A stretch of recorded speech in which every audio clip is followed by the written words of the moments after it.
อย่าลืมกดติดตามและกดกระดิ่งเพื่อไม่ให้พลาดสาระความรู้ดีๆจากพวกเราอักษร Education พบกับรายการไม่รู้ไม่ได้นะรายการที่ตอบโจทย์ปัญหาแบบเข้าใจง่ายทำได้ชัวร์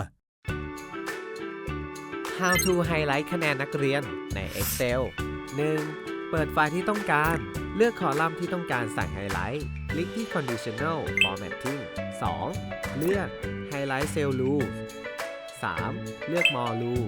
4. กรอกจำนวนคะแนนขั้นต่ำที่ผ่านผมจะให้เป็น50คะแนนนะครับ 5. ตรง Format With